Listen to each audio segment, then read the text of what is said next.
I haven't done this in a long time. May the words of my mouth and the meditations of my heart inspire you to live your highest values. People of Mount Diablo Unitarian Universalist Church. It is a worrisome, anxiously exciting, critical time in our world, and my joy to be with you. To be here on this beautiful campus, in this magnificent sanctuary, and you guys take really good care. It's beautiful. This is holy ground. Its meanings and purposes accompany you on your spiritual journeys. Thank you for inviting me to journey with you just for a short period of time during this month that we celebrate Black histories and Black futures. Thank you. And my pronouns are she and they. And people say, why they, Pastor Jacqueline? Because my ancestors are always with me, so I say they. Message title, I believe, therefore I practice. For those of you who earnestly read the description of my message for this morning, thank you, because I know there's some earnest folks here. Now, please empty that information from your data files right now. At the time that I created that description, I was imagining myself in some academic lecture hall. No way can I speak to all that was in that description. If I'm ever invited back, I will offer I believe, therefore I practice part 2. All joking aside, I will address religious pluralism. Section C-2.1. Anybody familiar with that? Of our Unitarian Universalist bylaws reads, and I quote, "Grateful for religious pluralism which enriches and ennobles our faith. We are inspired to deepen our understanding and expand our vision.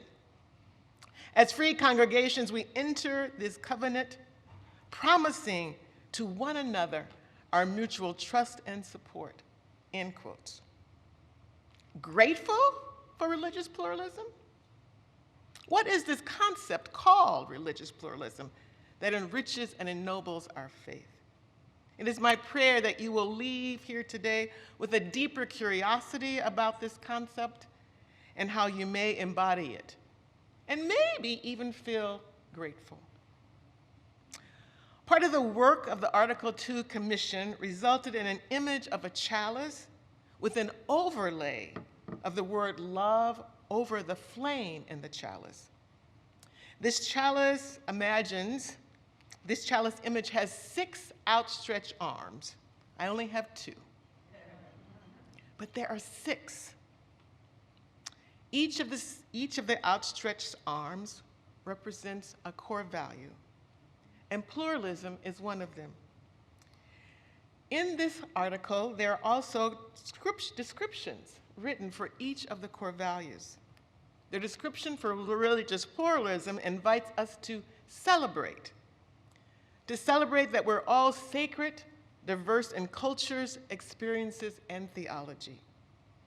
The description further suggests that religious pluralism asks us to promise to learn from each other as we search for truth and meaning, and to embrace our differences with love, curiosity, and respect. Still, I'm looking for a definition of this concept. Did anyone here want in all of that? A definition? I see you gently shaking your heads. It's okay. What is religious pluralism? What is this thing that I'm supposed to be grateful for? After many, many hours of reading that included sections of the proposed changes to the Article 2, sermons and blogs from diverse faith paths, articles from Yale University's Reflection magazine, and very wordy opinions from several religious think tanks, I discerned this. Religious pluralism is the behaviors of diverse religious communities joining together in common action for common cause. Once more, religious pluralism is the behaviors of diverse religious communities joining in common actions for common good. An example, and this is totally fictitious. I have not spoken to your minister. This is just my musing. What would it look like here?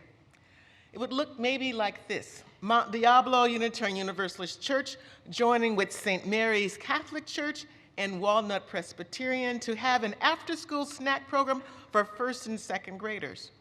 Why? It has come to the attention of these congregations that many of these children go hungry. The last meal that they had was lunch. This snack program benefits the common good of these three congregations and has a positive impact on the communities where these children live. That is totally made up. So please, when Reverend Leslie comes back, do not say, Pastor Jacqueline said. It's totally made up. Where there are human beings, there is diversity. Human differences of all kinds. Pluralism includes diversity, and pluralism goes further than diversity. Religious pluralism asserts that all religions, all faith paths are equally true, equally valid, and equally worthy. The members of all religions, all faith paths, all traditions deserve respect. Religious pluralism invites us to have genuine relationships.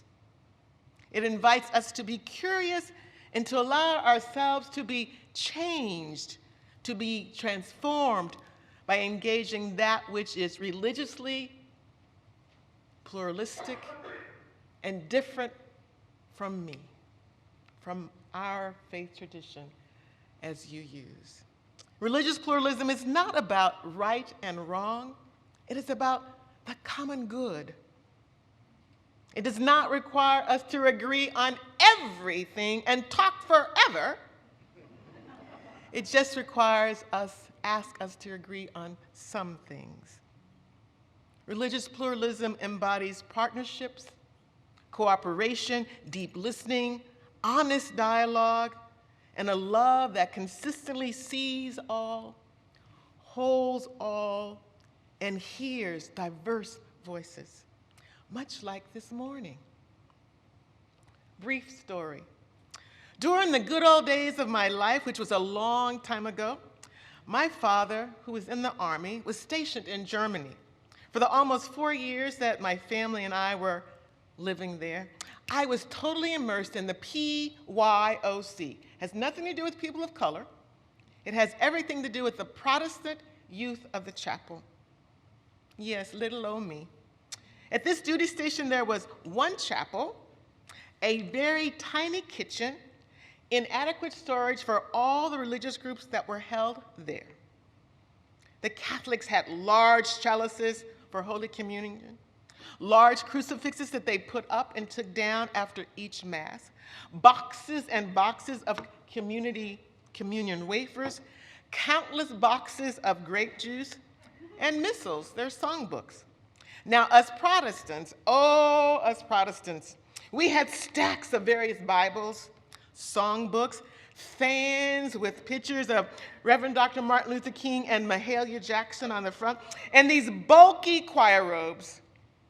No matter what variety of Protestantism you claimed, we all worshiped at the exact same time.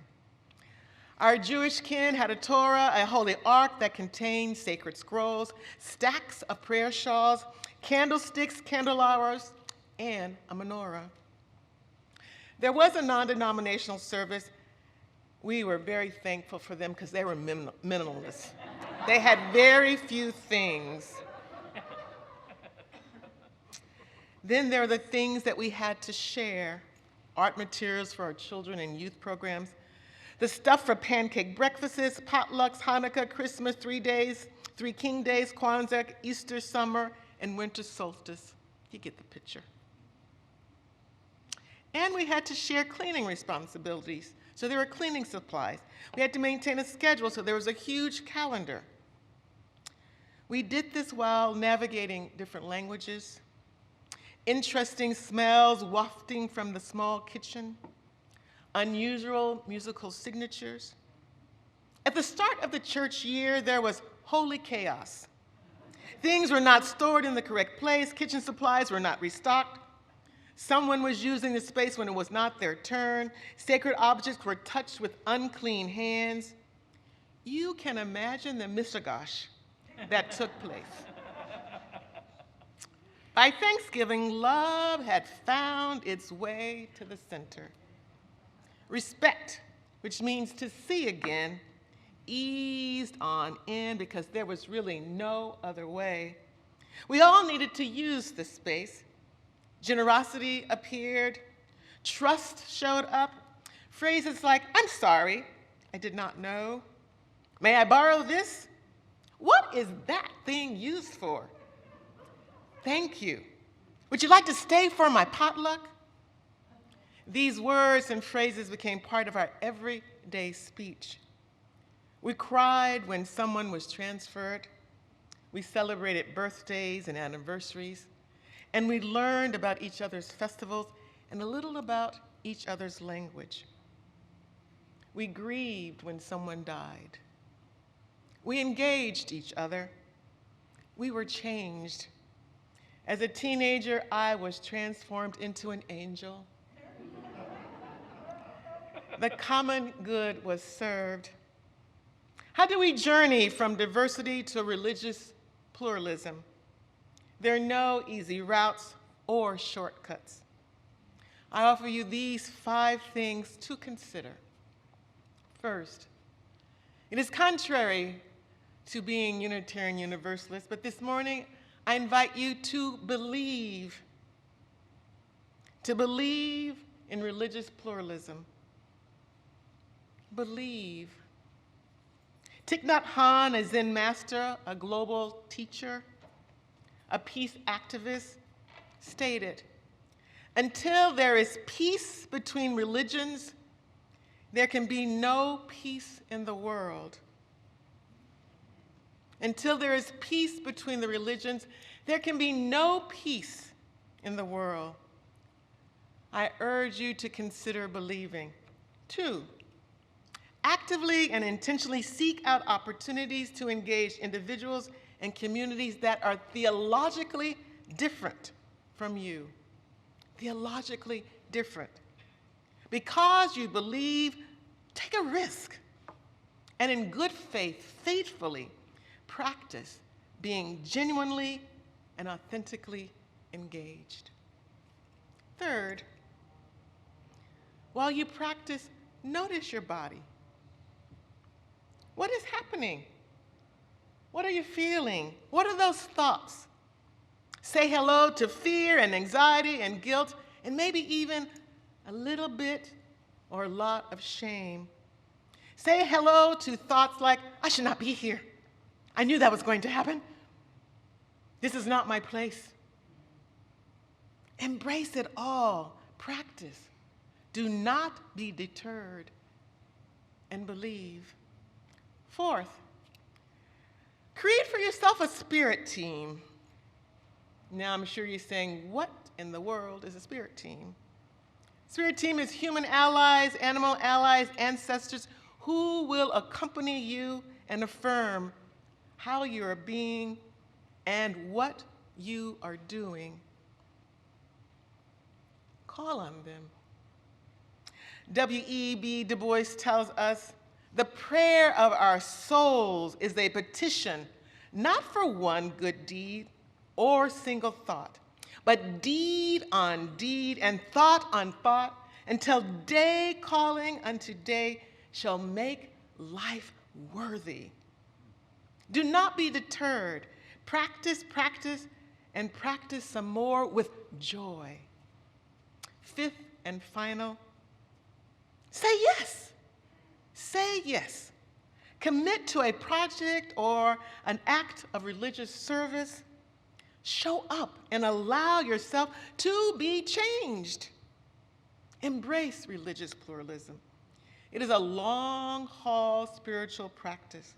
Your gifts and talents are needed in the service of the common good and growing peace in our world. A little less than a year ago, I joined 3 friends on a Rhodes Scholar trip to the Holy Land.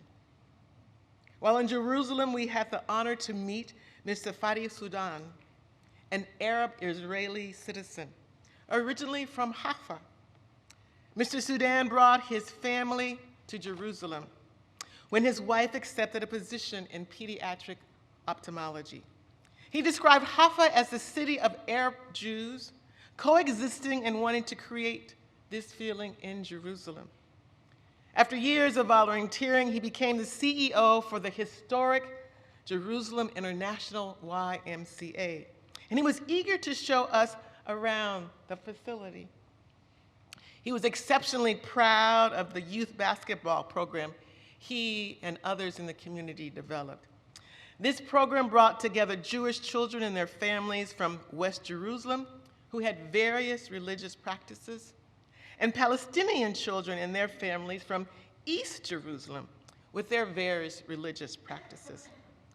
Mr. Sadan stated that he was regularly moved to tears and to states of awe as he watched children play together, compete with each other, care for each other, and to celebrate each other. Another example, but a real example of religious pluralism serving the common good. I close with these lyrics from Rising Appalachia, their song Resilient. If you've not heard it, I invite you to sit and listen. The words are these: I am resilient. I trust the movement. I navigate the chaos. I'll show up at the table again and again and again. I'll close my mouth and learn to listen. These are poignant times. The winds have shifted. It's all we can do to stay uplifted. Pipelines through backyards, wolves howling out front.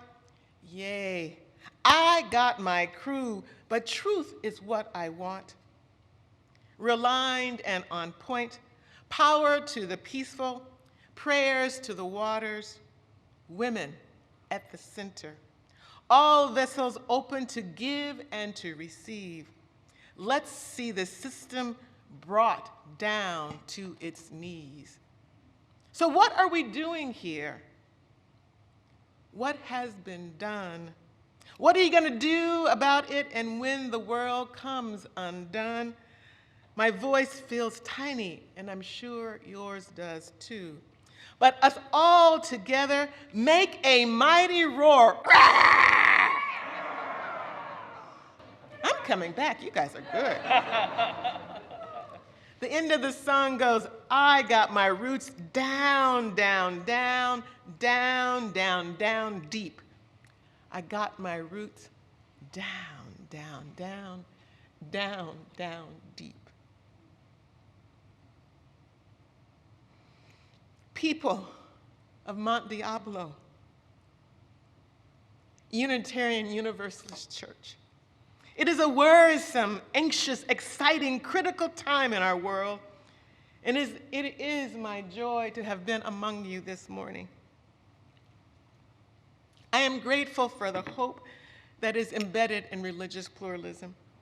As people of faith, a liberal, progressive faith, I urge you to believe in religious pluralism. I urge you to put down pluralistic roots and water your roots with spiritual practices that may grow your roots down, down, down deep. Do this because you believe, and together we will not be deterred. Together we will turn the world around toward peace. I'm counting on you. You don't have to look like me or sound like me for me to count on you. We need each other.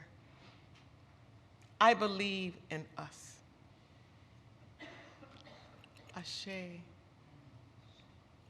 And bless you for the work that I know you are doing here. Ashe.